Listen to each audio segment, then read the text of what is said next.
Good morning seventh class, कैसे हैं आप सभी। देखिए आज हम वीडियो नंबर 13 करेंगे। हमारा चैप्टर नंबर 2 है। आज का टॉपिक हमारा रहेगा ग्रास नली, क्योंकि हम जो है जीभ तक पढ़ चुके हैं। जीभ और दांतों के बारे में हमने पढ़ा था। अब उसके थोड़ा नीचे आते हैं, हम नली पर आते हैं। जब जीभ से निकल कर हम भोजन नीचे आता है तो वो ग्रसिका में आता है, यानी भोजन नली में आता है। इसे ग्रास नली भी कहते हैं। ठीक है, ये क्या करती है, ग्रसिका क्या होती है, गले और वक्ष, वक्ष यानी सीना, ठीक है, गले और छाती से होती हुई जाती है। ठीक है, अब होता क्या है, ग्रसिका की आंतरिक भित्ति में संकुचन के कारण भोजन नीचे की ओर सरकता है। देखिए अब आप यहाँ ध्यान से देखिए, आपने कभी केंचुए को चलते हुए देखा है?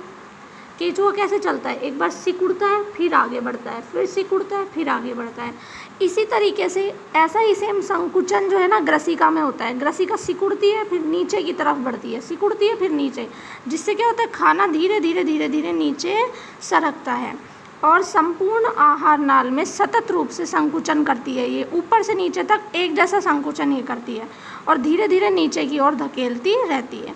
ठीक है, कभी कभी हमारा आमाशय खाए गए भोजन को स्वीकार नहीं करता और इसलिए उसे वमन यानी कि वॉमिटिंग, उल्टी के द्वारा बाहर निष्कासित। जब आप बहुत ही ज़्यादा भोजन कर लेंगे ना, गले तक भर जाएगा वो, जब पेट में जगह नहीं रहेगी तो आमाशय क्या करेगा, उसे स्वीकार नहीं करेगा और उसे उल्टी द्वारा बाहर निष्कासित कर देगा। ऐसी घटना कोई होगी जब आपने भोजन के बाद वमन किया। तो देखिए ये आप यहाँ पर स्ट्रक्चर देखिए, आपका जीभ के बाद खाना आया, भोजन आ रहा है और ये धीरे धीरे धीरे धीरे ऐसे संकुचित होता हुआ नीचे की ओर आता है और यहाँ आमाशय में आता है। अब देखिए मान लीजिए आमाशय जो है ना भर चुका है, उसके बाद भी अगर आप खाना खा रहे हैं तो ये नली भरती जाएगी, यहाँ तक भर जाएगी ये नली, और जब नली यहाँ तक भर जाएगी तो पेट में तो जा नहीं सकता, तो ये वापस उल्टी से बाहर आ जाता है। ठीक है, अब देखिए आमाशय के बारे में पढ़ते हैं। अब कुछ आमाशय का चित्र मैंने आपको बता दिया ये, और इसमें देखिए आमाशय मोटी भित्ति वाला एक थैलीनुमा संरचना है। ये क्या है, एक थैलीनुमा संरचना है। ठीक है, ये यू आकार की होती है, चपटा होता है, ये आहार नाल का सबसे चौड़ा भाग है। इससे ज़्यादा चौड़ा भाग पूरी आहार नाल में कोई नहीं है। ठीक है, ये एक तरफ तो किससे जुड़ा होता है, ग्रास नली से, और दूसरी तरफ ये किस नली से जुड़ा होता है, शुद्रांत से, यानी कि छोटी आंत से ये जुड़ा होता है। ठीक है, अब आंतरिक सतह पर क्या होता है बेटा, श्लेष्मल पाचक रस होते हैं और हाइड्रोक्लोरिक या अम्ल यानी कि HCl स्रावित होता है ना, एसिड। आप कहते हैं पेट में एसिडिटी हो गई, वो तब होती है जब इसमें HCl यानी हाइड्रोक्लोरिक एसिड जो होता है वो ज़्यादा हो जाता है, तब पेट में एसिडिटी होती है। क्लियर। हम यहाँ पे देखिए जो श्लेष्मल है ये क्या करता है, आमाशय को आंतरिक स्तर पर सुरक्षा देता है। आमाशय में स्रावित जो अम्ल है यानी हाइड्रोक्लोरिक अम्ल है, ये बहुत सारे जीवाणुओं को यहाँ पर नष्ट कर देता है, जो कि आपने भोजन के साथ गलती से हमारे पेट में चले जाते हैं, उन्हें पेट में नष्ट कर देता है और साथ साथ में अम्लीय प्रकृति यानी एसिडिटी को रखता है। ठीक है, और जो एक इसमें बाद में एक रस पैदा होता है, जठर रस यानी पाचक रस, ये क्या करता है, जो भी आप खाना खाते हैं उसमें जितने भी प्रोटीन है उन्हें सरल पदार्थों में ये तोड़ देता है। क्लियर है। अब देखिए यहाँ पर एक क्लॉज आपको दिया, उसे मैं बताती हूँ। जब भी कभी आप खाते हैं जल्दी जल्दी तो आपको हिचकी आती है, घुटन महसूस होती है। ठीक है, ये क्या होता है, श्वास नली में अगर आपका खाना प्रवेश कर गया ना बेटा, खाने की नली के अलावा एक श्वास नली भी जुड़ी होती है, वहाँ पे अगर चला गया तो खाना क्या होता है, नसिका है ना फेफड़ों तक ले जाएगी और फिर ये ग्रसिका के साथ साथ चलती है नली, तो दोनों के मार्ग एक होते हैं। ठीक है, इसलिए श्वास नली में कैसे रोके हम, तो देखिए मैंने आपको तब भी बताया था, ये जो ग्रास नली होती है ना, ये यहाँ पे जाके अलग हो जाती है। ठीक है, और अब यहाँ पर जाके श्वास नली बन जाएगी और ये ग्रास नली बन जाएगी। यहाँ पर एक ढक्कन होता है जिसमें अगर खाना इस नली में आ भी गया तो इसके नीचे नहीं जा पाएगा, वापस इसमें धकेल दिया जाएगा। ठीक है, तो ये जो है यहाँ पर कह रहा है। और जब ऐसे कोई घटना होती है तब हमें क्या आती है बेटा, यहाँ पर हिचकी आती है। क्लियर। अब हम पढ़ेंगे शुद्रांत्र के बारे में। शुद्रांत्र क्या होती है बेटा, छोटी आंत। ठीक है, अब देखिए इसमें भी एक चीज़ मैं आपको बता देती हूँ, छोटी आंत का नाम छोटी आंत है पर वो बड़ी होती है, और बड़ी आंत का नाम तो बड़ी आंत है पर वो छोटी होती है। कैसे होती है देखिए, मैं आपको पिछला डायग्राम इसमें एक बार दिखा दूँ। देखिए ये जो अंदर है ना, ये तो है छोटी आंत और ये है बड़ी आंत, पर लंबाई में छोटी आंत ज़्यादा बड़ी है, बड़ी आंत छोटी है। लेकिन होती क्या है, जैसे मान लीजिए एक कटोरे में मैगी रखी है, ठीक है, मैगी रखी है। अब बताइए लंबाई की अगर हम बात करेंगे तो कटोरे की लंबाई ज़्यादा है या मैगी की?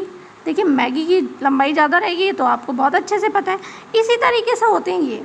आप मान लीजिए बड़ी आंत तो एक कटोरा है और छोटी आंत उसमें मैगी की तरह भरी हुई है बहुत सारी, तो मतलब लंबी तो कौन है, छोटी आंत, लेकिन बिल्कुल गुच्छे की तरह भरी हुई है इसके अंदर, ठीक है।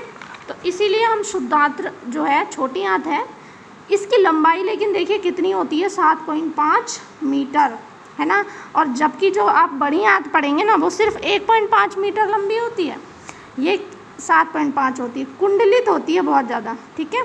ये क्या करती है, अग्नाशय और यकृत से जो है ना रस निकलता है जो छोटी आंत में आता है।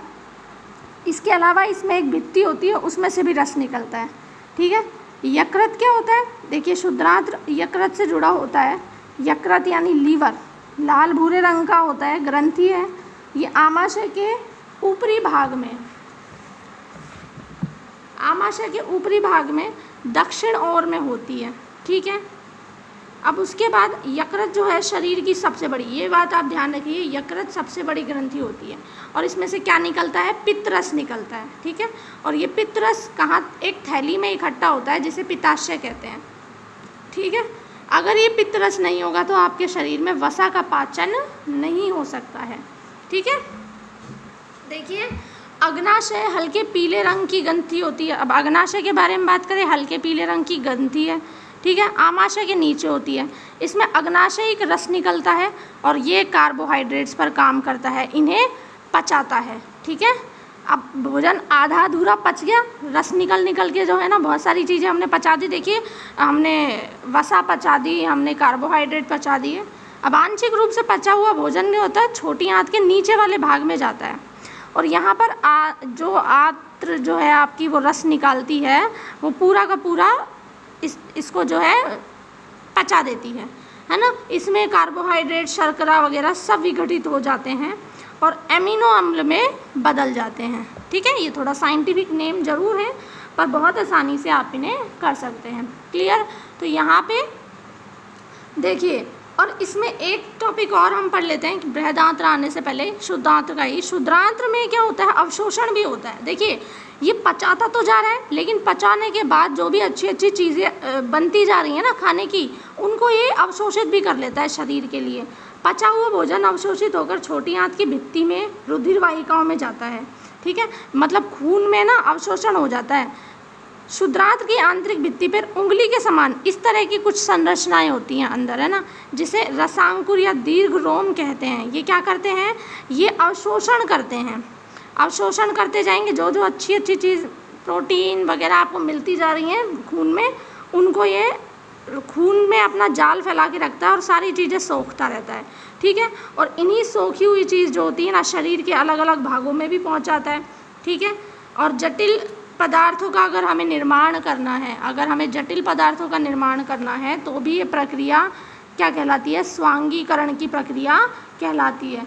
कोशिकाओं में जो ग्लूकोज होता है ना, वो टूट कर क्या बनता है, ऑक्सीजन की सहायता से कार्बन डाइऑक्साइड बन जाता है और ऊर्जा निर्मुक्त हो जाती है। जैसे ही कार्बन डाइऑक्साइड बना वो निकल जाएगा बाहर, ठीक है।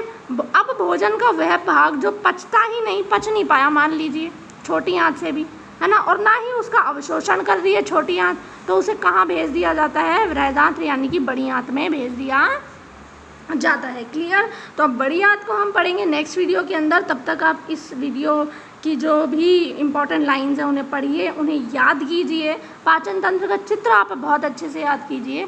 Thank you.